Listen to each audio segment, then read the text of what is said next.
그리스도께서 우리를 자유롭게 하려고 자유를 주셨으니 그러므로 굳건하게 서서 다시는 종의 멍에를 매지 말라. 보라, 나 바울은 너희에게 말하노니 너희가 만일 할례를 받으면 그리스도께서 너희에게 아무 유익이 없으리라. 내가 할례를 받는 각 사람에게 다시 증언하노니 그는 율법 전체를 행할 의무를 가진 자라. 율법 안에서 의롭다함을 얻으리 하는 너희는 그리스도에게서 끊어지고 은혜에서 떨어진 자로다. 우리가 성령으로 믿음을 따라 의의 소망을 기다리노니 그리스도 예수 안에서는 할례나 무할례나 효력이 없으되 사랑으로서 역사하는 믿음뿐이니라. 너희가 다름질을 잘하더니 누가 너희를 막아 진리를 순종하지 못하게 하더냐. 그 권면은 너희를 부르신 이에게서 난 것이 아니니라. 적은 누룩이 온 덩이에 퍼지느니라. 나는 너희가 아무 다른 마음을 품지 아니할 줄을 주 안에서 확신하노라. 그러나 너희를 요동하게 하는 자는 누구든지 심판을 받으리라.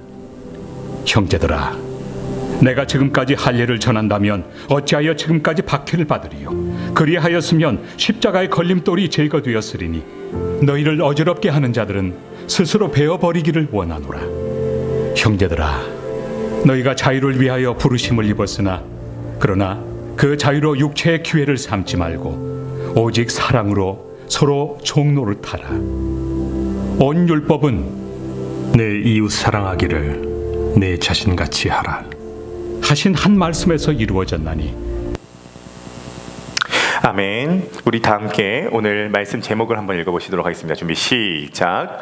군대에서 제대했으나 충성을 외치는 사람들. 우리 설교 결론부터 좀 짚고 넘어가도록 하겠습니다. 우리 결론 틀어주시겠습니까? 네, 우리 두 가지 다 읽어보시겠습니다. 시작.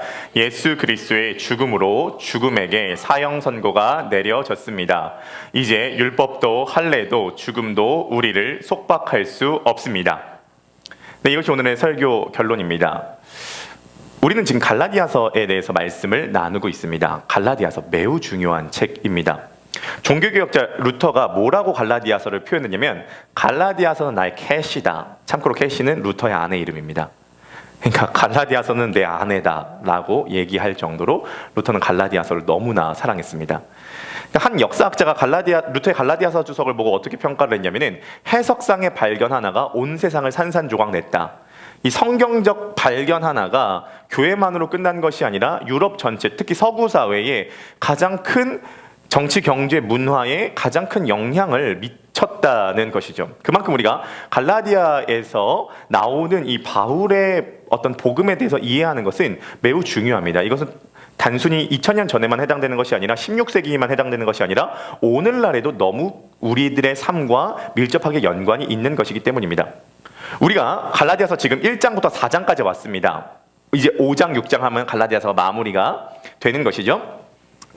바울이 갈라디아 지역에 가서 복음을 전했습니다. 갈라디아 지역은 상당히 큰 지역입니다. 우리나라로 치면 경기도와 같은 그런 지역이에요. 사도행전으로 보면 사도행전 보시면 아시겠지만 이고니온, 더베, 루스드라와 같은 지역이 갈라디아 지역이었습니다. 우리나라로 치면 경기도, 광주, 용인, 수원 이쪽 지역이라고 보면 되겠죠. 거기 가서 바울이 복음을 전했습니다. 그리고 나서 갈라디아 지역을 떠났는데 바울에게 소문이 들리는 거예요. 그거 뭐냐면 갈라디아 사람들이 분명히 복음을 받았고 변화되었는데 복음에서 떠났다라는 소식이 들린 겁니다. 아니 어떻게 이렇게 복음에서 속히 빨리 떠날 수가 있지? 알아보니까 그 갈라디아 지역에 거짓 교사가 들어온 겁니다. 그 거짓 교사가 들어와서 한 얘기는 이런 이야기를 했습니다. 맞아, 예수님 믿어서 구원받는 건 맞지. 그런데 그것만으로는 부족해. 너가 예수님을 믿어서만 구원받는 것이 아니라 플러스 율법을 지켜야 돼. 그리고 그 거짓 교사들이 이렇게 공격했습니다. 바울 걔 좀 이상한 애야. 걔 예수님 직접 보지도 못했잖아. 그리고 잘 한번 생각해봐. 걔 예전에 교회와 예수 믿는 사람들을 그렇게 많이 핍박했어. 걔 가까이 하지마. 이상한 친구야. 라고 바울을 공격하고 바울의 메시지와 메신저를 같이 공격한 거죠. 바울이 그 소식을 듣고 디펜스, 방어하면서 적은 책이 갈라디아서인 거죠. 자, 여기서 굉장히 중요한 게 있습니다. 인간에게 한 본능이 있는데 한 본능이 뭐냐면 인간은 의로워지기 위해서 내가 괜찮고 가치 있는 인물이 되기 위해서 내가 스스로 그것을 뭔가 이루어야 한다라는 뿌리 깊은 본능이 있습니다. 이건 본능이에요. 뭐 보통 그런 얘기를 하잖아요. 변하는 것과 변하지 않는 것을 구분해야 된다. 그래서 변화하는 세상 속에서 변하지 않는 것이 뭔지를 파악하는 건 중요하다라는 얘기를 하죠. 2009년도에 워렌 버핏이랑 짐이라고 하는 사업자가 차를 타고 한 지역을 지나가고 있었습니다. 2009년도가 언제였냐면은 세계 경제가 가장 곤두박질칠 때였어요. 기억나십니까? 2008년도에 세계 금융 위기가 있었잖아요. 그 지역을 지나가면서 짐이 워렌 버핏에게 이렇게 얘기를 했습니다. 버핏, 이 지역도 참 황량하네요. 경기가 다시 회복될지 잘 모르겠습니다. 워렌 버핏이 굉장히 생뚱맞은 이야기를 했대요. 짐, 1962년도에 가장 많이 팔린 초콜릿이 뭔지 아십니까? 잘 모르겠는데요. 스니커즈입니다. 두 번째 질문. 그러면 2009년도 오늘날 가장 많이 팔리는 초콜릿이 뭔지 아십니까? 그것도 잘 모르겠는데요. 그것도 스니커즈입니다. 그리고 둘은 아무 말 없이 차를 타고 그 지역을 지나갔다고 합니다. 지금 워렌 버핏이 뭘 말하고 있는 거죠? 간단해요. 지금 경기가 안 좋다. 그리고 또 경기가 좋아질 거다. 세상은 바뀌었다가 올라갔다가 내려갔다가 여러 가지 바뀌는 급변하는 세상 속에서 바뀌지 않는 게 있다. 62년도에도 스니커즈가 제일 많이 팔렸고 2009년도에도 스니커즈가 제일 많이 팔리듯이 우리는 변하지 않는 뭔가를 캐칭해서 그것을 붙잡고 나아가는 것이다 라는 교훈을 준 거죠. 자, 마찬가지입니다. 마찬가지요. 현대나 근대나 중세나 고대나 인간에게 바뀌지 않는 어떤 성향과 본능이 있습니다. 이게 기본값이라는 거예요. 그게 뭐냐면 한번 틀어봐 주시겠습니까? 한번 읽어보실게요. 시작. 가치 있고 아름다운 존재가 되기 위해서 나 스스로 그것을 증명해야 한다. 이것은 고대부터 지금 현대까지 인간에게 있는 기본값이에요. 오히려 현대는 이게 더 강화되어 있는지도 모르겠습니다. 저는 확신해요. 현대는 이게 더 강화되어 있어요. 내가 가치 있고 아름다운 존재가 되기 위해서 나 스스로 그걸 증명해야 된다. 갈라디아 지역에 있는 거짓 교사들이 말한 건 그것입니다. 예수님 믿어서 너가 가치 있고 아름다운 존재가 된 게 아니라 너도 너 스스로 그걸 증명해내야 돼. 믿음만으로는 안 돼 라고 이야기를 한 거죠. 바울은 얘기를 하는 것입니다. 그 거짓 교사들의 말 듣지 말아라. 할례 받아서 너네들이 더 괜찮고 가치 있는 존재, 아름다운 존재가 되는 것이 아니다. 물론 2000년 전에는 할례지만 그것이 역사상 그 할례라고 하는 상징은 계속 바뀌어 왔습니다. 그게 중세 시대에는 돈이었고요. 지금에는 또 다른 어떤 가치인 거죠. 그게 외모가 될 수도 있고 스펙이 될 수도 있는 것입니다. 아무튼 중요한 것은 우리가 가치 있고 아름다운 존재가 된 것은 예수 그리스도라고 하는 아름다운 분이 우리 대신에 수치를 당하시고 그분의 아름다움이 우리들에게 전가되었기 때문에 우리가 예수 그리스도를 믿을 때에 우리의 공로와 행함에 상관없이 우리는 가장 가치 있고 아름다운 존재가 된다라고 말하는 것이 갈라디아서의 내용이다라고 보시면 되겠습니다. 그래서 1장, 2장은 지금까지 바울이 어떤 얘기를 했냐면 자신의 사도권에 대해서 변호한 것입니다. 이런 거죠. 내가 전하는 복음은 나 스스로 연구한 것도 아니고 누구에게 들은 것도 아니고 주님에게 직접 계시를 받은 것이다. 그러니까 이건 내가 지금 전하는 복음은 내가 사도기 때문에 내 말이 아니라 주님의 말이다. 그러므로 내가 전한 복음 외에는 다른 복음을 전하는 자는 천사라고 할지라도 저주를 받는다. 왜냐면 이건 내 말이 아니라 주님의 계시이기 때문에 라고 얘기를 하는 것이 1장, 2장의 내용이고요. 3장, 4장의 내용은 왜 율법이 아니라 믿음으로 말미암아 의롭게 된다라는 것이 다양한 방식으로 예시를 들어서 이야기를 하는 것.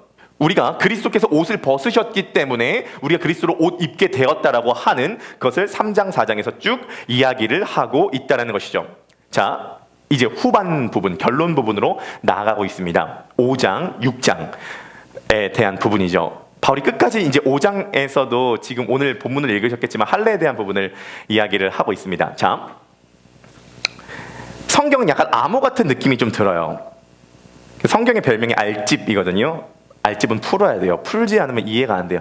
오늘 본문도 보면은 약간 우리 입장에서는 약간 암호 같은 느낌이 들죠. 이것을 좀 쉽게 한번 풀어보도록 하겠습니다. 예를 들어 이런 것입니다. 군대에서 제대를 했는데 군대 스타일대로 그대로 따라하라라고 말하는 것과 같다는 거죠. 거짓 교사들의 얘기가. 군대는 규율이 정확합니다. 일단 머리는 옆에 머리 6mm, 위에 머리 9mm입니다. 빡빡이 머리여죠. 밤 10시에 자서 아침 6시에 일어나야 합니다.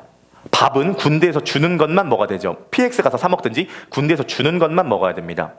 그리고 인사는 반드시 안녕하세요 이러면 안 됩니다. 반드시 충성을 해야 됩니다. 이게 군대의 법칙인 거죠.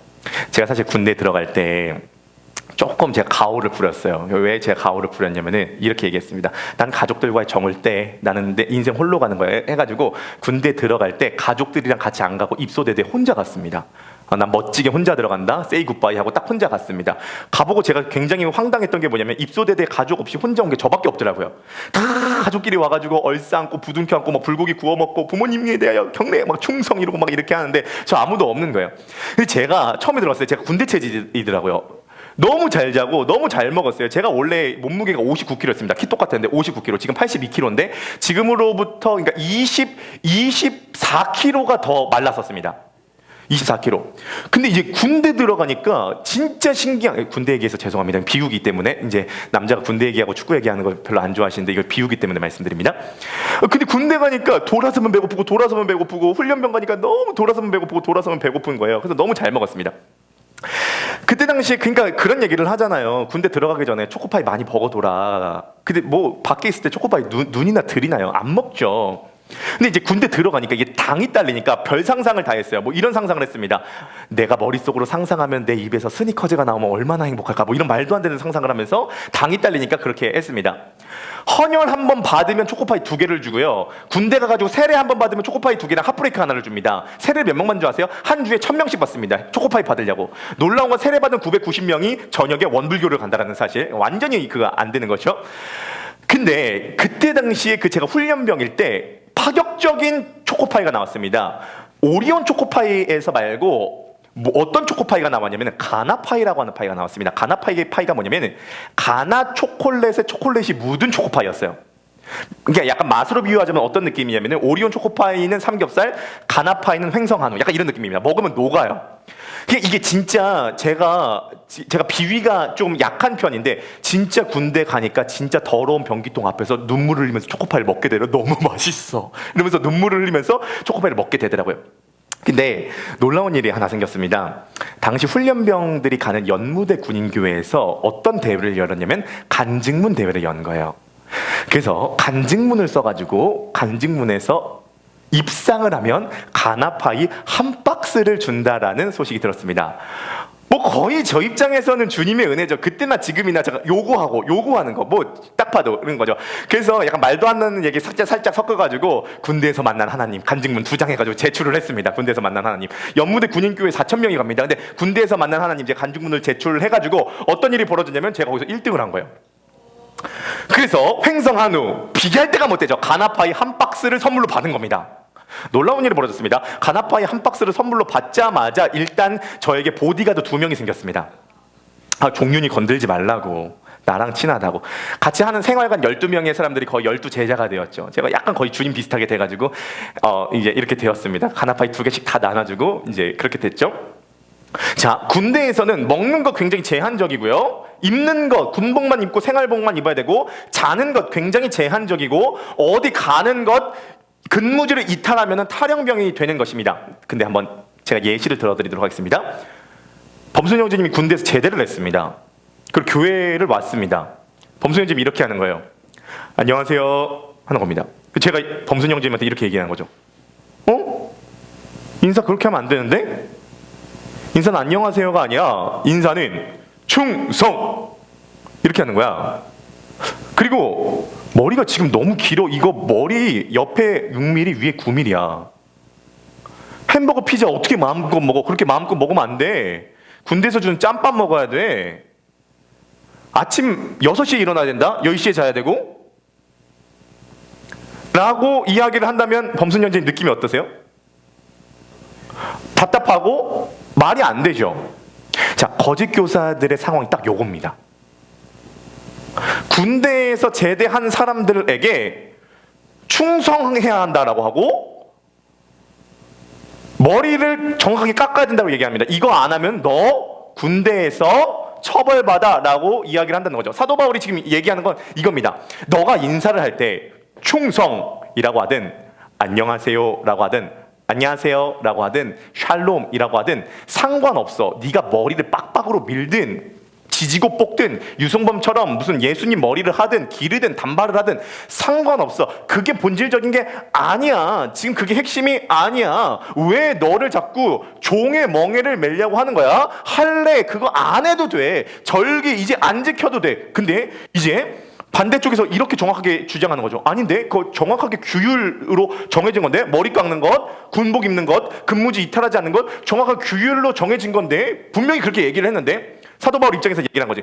그거 규율 맞지. 머리 깎는 것, 군복 입는 것, 군대에서 주는 밥 먹는 거 규율 맞지. 근데 할례 받는 거 규율 맞지. 유월절 지키는 거 규율 맞지. 제사 드리는 거 규율 맞지. 근데 그건 군대 있었을 시절이고, 근데 그건 구약 시절이고, 지금은 너 군대에서 전역했다고, 지금은 신약으로 넘어왔다고, 지금은 구약이 아니라고. 너가 군대에서 전역해서 해방하기 위해서 예수 그리스도께서 자신의 핏값으로 너를 구출했기 때문에 이제는 군대에서 전역을 했는데 왜 군대 끝났는데 그때 당시의 규율을 또 지키라고 하는 거야. 그때 당시의 규율을 지켜서 너를 또 그거로 올가매려고 하는 사람은 예수 그리스도의 은혜를 헛되게 만든 사람이고 그 사람들을 끊어내야 돼. 적은 누룩이 온 땅에 퍼지는 거야. 너는 이제 전역한 사람이고 너는 이제 제대했고 너는 이제 자유자야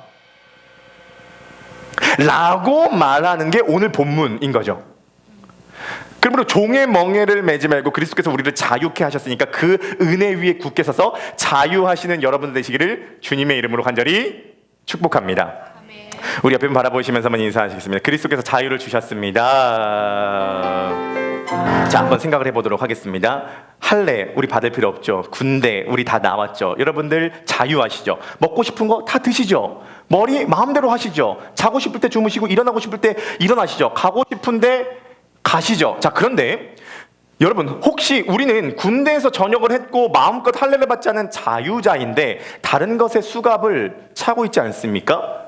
우리는 군대에서 제대해놓고 충성을 외치는 사람들을 보면서 좀 이상한 사람이다라고 얘기를 했지만 한번 비유를 드려보도록 하겠습니다. 예수 그리스도께서 우리에게 자유를 주셨죠. 근데 우리 어딘가에 얽매여 있을 수 있다는 거죠. 그것이 우리의 과거일지도 모르겠습니다. 그것이 어떤 용서하지 못한 대상이자 사람일지도 모르겠습니다.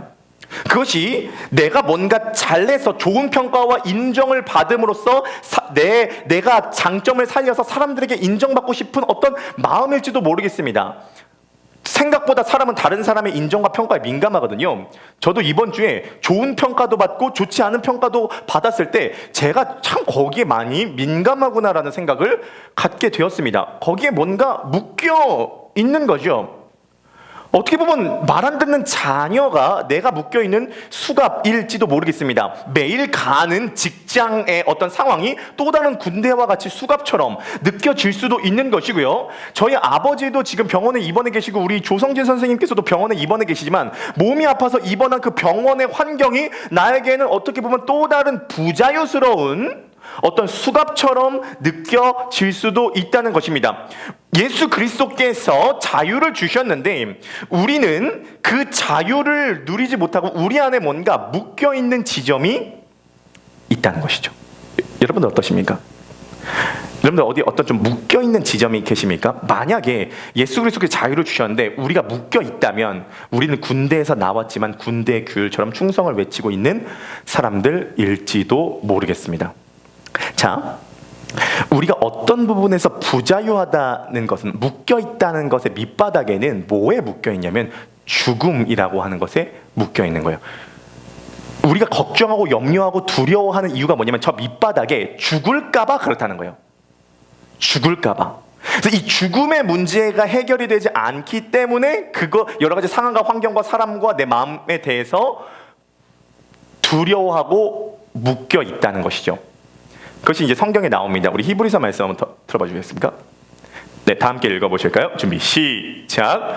또 죽기를 무서워함으로 일생에 매여 종노릇하는 모든 자들을 놓아주려 하심이니. 자, 그러니까 우리가 지금 종노릇하고 있는 게 어디에 종노릇하고 있냐면 죽기를 무서워한다. 죽음이라고 하는 것에 있어서 종노릇하고 있다는 거예요. 그러니까 예수 그리스도께서 자유를 주셨다고 하는 것은 이 죽음으로부터 자유를 주신 것인데 이것이 지금 풀리지 않으니까 죽음이라고 하는 큰 형 밑에 졸개처럼 따라오는 걱정, 염려, 불안, 두려움 이런 것들이 같이 따라오고 있는 것이죠. 자, 우리가 생각해 봐야 되는 지점이 뭐냐면 죽음이라고 하는 것은 원래 없었던 겁니다. 자, 죽음은 죄의 값으로 들어온 거죠. 그러니까 이 값이라고 하는 표현이 굉장히 중요합니다. 자, 예를 들어서 제가 이걸 떨어뜨려서 이게 박살이 났습니다. 깨졌습니다. 그러면 이 물병을 물어내야겠죠. 이게 물병 값이 됩니다. 자동차가 교통사고가 나가지고 찌그러졌습니다. 그러면 그 자동차 수리비를 내야겠죠. 그러니까 어떤 게 깨어졌을 때 그것에 대한 값을 물어내는 게 그것에 대한 값입니다. 자, 그럼 죽음이 뭐냐면 죄에 대한 값으로 물어내야 되는 게 죽음이라는 거예요. 인간이 죽지 않는 존재였는데 왜 죽음이라는 게 들어왔냐면 죄가 들어왔기 때문에 죽음이 너 값 내놔, 네가 저지른 거 값 내놔 라고 해서 죽음이 들어오게 된 것이죠. 자, 예수 그리스도께서 죽으셨는데 왜 부활하셨냐? 부활하신 이유를 잘 들어봐야 되는데 이것입니다. 예수 그리스도께서 죽으시고 무덤에 들어가셨죠. 무덤에 들어가셨는데 예수 그리스도께서 왜 3일 만에 부활하셨냐면 죄라고 하는 값을 다 지불하신 거예요. 그 죽음 입장에서는 죄라고 하는 값을 다 지불했기 때문에 예수 그리스도를 붙잡고 있을 명분이 사라진 겁니다. 예수 그리스도 입장에서는 얘기를 한 거죠.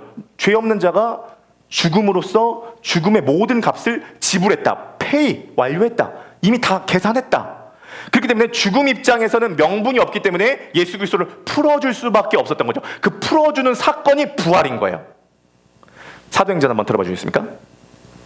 네, 24절 한번 읽어보시겠습니다. 준비 시작. 하나님께서 그를 사망의 고통에서 풀어 살리셨으니 이는 그가 사망에 매여 있을 수 없었음이니라. 죽음 입장에서는 값이 지불됐기 때문에 예수 그리스도를 붙잡고 있을 명분이 사라지게 된 것입니다. 그러므로 우리가 그 예수 그리스도를 믿을 때 예수 그리스도께서 우리가 죽어야 되는 죽음의 값을 대신 내주셨기 때문에 같이 밥 먹으면 기영자매님이 계산 지불하면 내가 계산 지불 안 해도 되잖아요. 예수 그리스도께서 죽음이라고 하는 지불을 하셨기 때문에 우리 그 예수 그리스도를 믿어서 합석이 되면 우리가 이제 죽음이라고 하는 지불을 안 해도 된다는 것이죠. 자, 그래서 우리는 죽음에서 생명으로 옮겨지게 됐다는 것입니다. 자, 여기서 굉장히 중요한 게 있습니다. 제가 지난주에 했었던 이야기인데 기억나시는지 모르겠습니다. 성경은 프랑스 영화와 같습니다. 그래서 구약은 영상을 제공합니다. 그런데 프랑스 말이어서 이해가 안 됩니다. 그래서 신약은 자막 처리를 하죠. 신약의 자막 처리 중에 죽음에서 생명으로 옮겼다라고 하는 자막 처리가 있습니다. 이것이 구약 영상으로 어떻게 펼쳐지냐면은 강을 건너는 장면으로 펼쳐집니다. 이스라엘 백성들이 강을 계속 건너요. 홍해를 건너요. 요단 강을 건너요. 아브라함이 메소포타미아 지역을 떠나서 유브라데 강을 건너서 가나안 땅으로 왔어요. 강을 건넌 사람들을 그들 말로 하면 히브리라고 합니다. 그래서 히브리인이라고 하는 것은 죽음의 강을 건넌 사람들, 죽음에서 생명으로 옮겨졌다. 구약 버전으로 강을 건넜다. 우리는 예수 그리스도를 믿을 때 어떤 사람들이냐? 히브리인들처럼 어떤 사람들이냐? 강을 건넌 사람들이에요. 죽음의 자리에서 폐가 지불됐기 때문에 생명으로 옮겨진 사람들이라는 거죠. 세코드 한번 잡아주셨어요? 이 찬양 가사가 이제 이해가 되는 것인데요. 내가 건너야 할 강 거기서 내 죄 씻겼네. 이제 주의 사랑이 나를 향해 흐른 깊은 강에서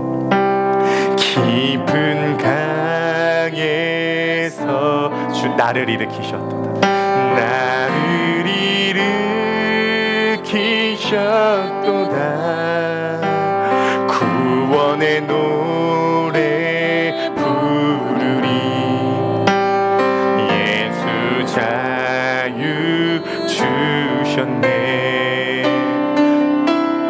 호산나 호산나 호산나 죽임당한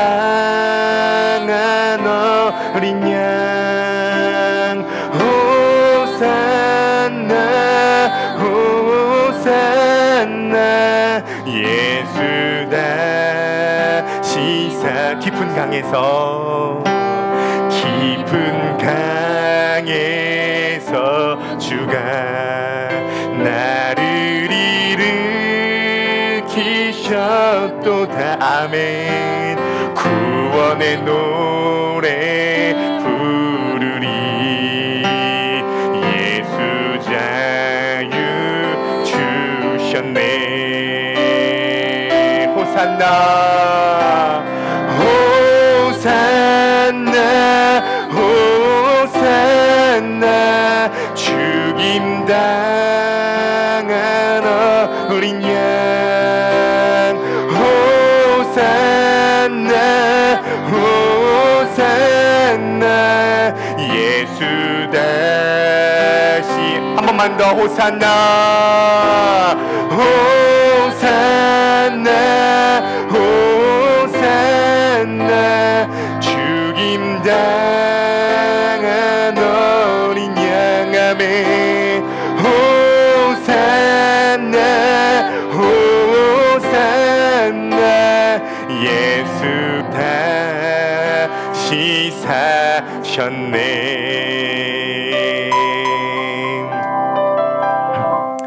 우리가요 설교 때마다 그리스도의 죽음을 왜 선포하냐? 우리가 찬양할 때 예수 그리스도의 어린 양의 죽음을 왜 선포하냐? 간단해요. 그리스도의 죽음은 우리들의 죽음에 대한 값을 페이먼트, 갚으셨다는 증거이기 때문에 우리들의 죽음이 끝났다라는 선언이에요. 그렇기 때문에 죽임당하신 어린 양을 찬양하는 거죠. 그러므로 십자가를 찬양하는 거죠. 우리 죽잖아요. 육체적으로는 죽지만 육체적인 죽음은 그저 더 좋은 곳으로 우리 인도하는 시종에 불과하게 됐다라는 것입니다. 그러므로 우리는 죽음에서부터 자유하게 됐기 때문에 그 가장 큰 대가리를 끝내버렸기 때문에 그 밑에 있는 걱정, 근심, 염려, 두려움, 불안, 이 모든 것들이 한 방에 다 끝나버렸다는 거죠.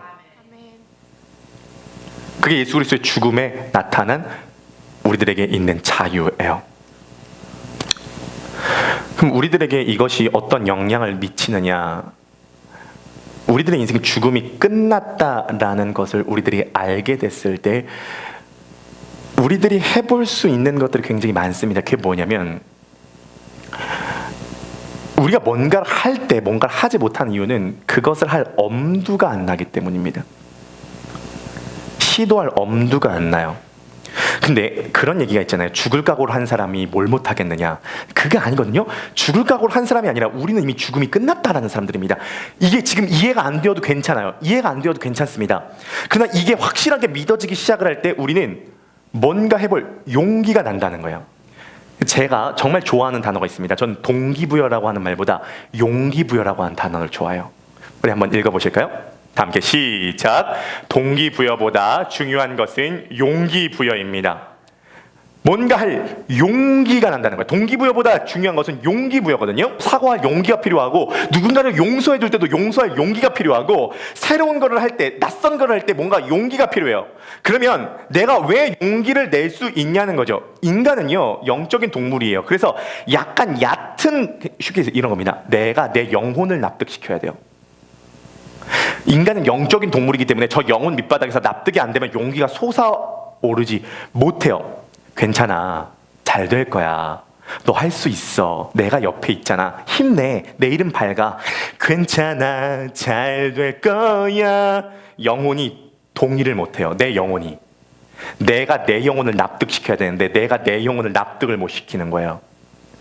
내 영혼을 납득시킬 근거가 필요해. 그게 뭐냐면 그리스도께서 죽으심으로 죽음에게 사형 선고가 내려졌다. 그러므로 내 인생의 죽음이 끝났다 라는 복음이 얘기하고 있는 이 강력한 근거를 가지고 내 영혼을 납득시키면 거기서부터 동기부여보다 강력한 용기부여가 생겨요. 그러면 이 용기부여를 가지고 이제 일어나서 뭔가 시도해 볼 수 있는 거죠. 낯선 거를 시도할 때 뭐든지 용기가 필요해요. 결혼할 때도 용기가 필요하잖아요. 교회를 개척할 때도 용기가 필요하잖아요. 새로운 사업을 할 때도 용기가 필요하잖아요. 전도를 할 때도 용기가 필요하지 않아요? 설교를 할 때도 용기가 필요하잖아요. 낯선 사람한테 다가갈 때 용기가 필요하잖아요. 용기가 필요하거든요. 오늘 우리가 처음으로 노방전도를 나가잖아요. 노방전도를 나간다는 건 낯선 사람에게 다가가서 전도지를 준다는 용기가 필요하잖아요. 그게 제가 어제 저녁이었습니다. 오늘 나가기 전에 제가 그래도 담임이니까 먼저 나가서 노방전도를 한번 해봐야겠다는 생각이 들었습니다. 그래서 어제 저녁에 제가 혼자 노방전도를 나갔다 왔습니다. 근데 오랜만에 이제 노방전도 나갔다 재밌더라고요. 이 낯선 사람한테 다가가는 게 재밌습니다. 요즘 사람들의 가장 큰 문제점 중에 하나가 사람 무서워하는 거잖아요. 사람 무서워하는 거거든요. 근데 제가 딱 이렇게 여기 내려가가지고 뒷골목으로 딱 내려갔는데 반대편 있는 그 주차장 입구에 40대 후반으로 보이는 중년 남성이 서 계시더라고요. 걸렸다. 딱 좋다. 어저께 저녁 7시 반이었습니다. 비가 약간 추적추적 내리고 있었고 이제 약간 해가 지고 있었습니다. 전도지 갖고 터벅터벅 그분이 자기를 향해서 걸어오니까 그분도 당황했을 거예요. 터벅터벅 걸어서 안녕하세요. 크로스포인트 교회입니다. 5개월 전에 개척했습니다. 여기 4층에 있습니다. 나눠준 거죠. 전도지 나눠줘도 금방 나눠주더라고요. 근데 이 전도지를 통해서 주님 정말 많은 영혼이 구원받게 해주셔서 이 생각하고 있었는데 오늘 아침에 모르는 번호로 전화가 한 통 온 거예요. 여보세요. 여자분이었습니다. 예, 거기 혹시 풍무동 교회죠? 가슴이 두근대기 시작했어요. 주님, 주님, 이 노방전도가 끝났다라고 하는 이 시대에 주님의 응답입니까? 주님, 어떻게 이렇게 하루 만에 주님 정말 시도할 때 주님께서는 간증과 스토리 This is my song, this is my story, this is my song 바로 이렇게 응답을 주십니까? 여기 풍무동 교회죠? 아, 네, 그렇습니다. 예배가 몇 시인가요? 11시 2시에 있습니다. 아이 한 명과 오늘 같이 가도 되나요? 아이가 중학교 1학년인데 예, 같이 오시길 바랍니다. 꼭 물어보고 싶었어요. 혹시 전도지 보셨습니까? 혹시 전도지 보셨습니까? 근데 그분이 전도지를 보신 건 아니더라고요.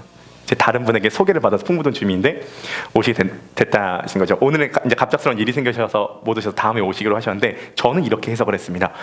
노방 전도를 나갔기 때문에 주님께서 여기서 붙여주신다. 분명 준비된 영혼이 있다라는 생각을 갖게 된 거죠.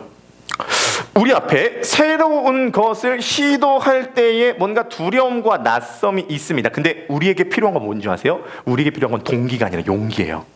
용기가 올라야 돼요. 문제가 없는 것은 아닙니다. 근데 그 문제는 이미 끝난 문제예요. 자, 러시아에 포드 알칸이라고 하는 감옥이 있었습니다. 이 감옥이 100년 넘게 된 감옥이었습니다. 사진 한번 보여주겠습니까? 이 감옥이었습니다. 너무 이 감옥이 낡아가지고 무너질 것 같아서 죄수들을 다른 감옥에 이감시키고 이제 이 감옥을 철거하려고 했습니다. 철거하는 날 수감자들이 동원이 됐어요. 자물쇠를 뜯어버리고 자신들이 가두고 있었던 쇠창살을 뜯어버렸습니다. 그리고 대망의 벽을 철거하는 시간이었습니다. 수감자들이 벽을 철거하고 나서 너무 놀랐습니다. 왜냐면 이 벽이요, 종이와 흙으로 되어 있는 거예요. 100년 전에 지어졌잖아요. 종이와 흙으로 되어 있었던 것입니다. 그래서 만약에 수감자들이 힘을 모아서 세게 밀었으면 벽이 구멍이 뚫리고 무너질 수도 있는 감옥이 포드 알칸 감옥이었습니다. 그러나 아무도 시도하지 않았다는 거죠. 이건 너무 강한 벽이라고 생각했기 때문에.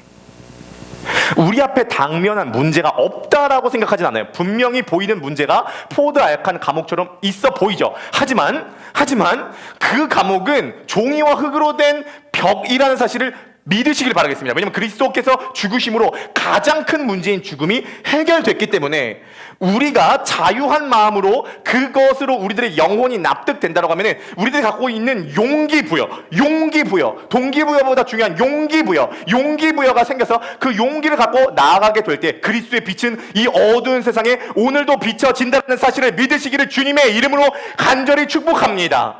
여러분들 스스로 자기계발서를 보고 용기를 가질 수가 없습니다. 인간의 영혼을 설득할 수 있는 것은 복음은 선포이고 복음은 선언입니다. 오늘 이 복음을 믿고 아멘으로 화답하실 때 여러분들의 삶 가운데 용기를 가질 수 있는 근거가 생기게 되는 것입니다. 이 선포는 이것입니다. 그리스도께서 죽으심으로 죽음에게 사형 선고가 내려졌습니다. 그러므로 우리들의 인생에 있어서 진정한 죽음은 the end, 끝났습니다. 그러므로 할례도 율법도 죽음도 더 이상 나를 속박할 수 없습니다. 그러므로 여러분 주님을 찬양하고 여러분들의 삶 가운데 용기를 가지시기를 주님의 이름으로 간절히 축복합니다.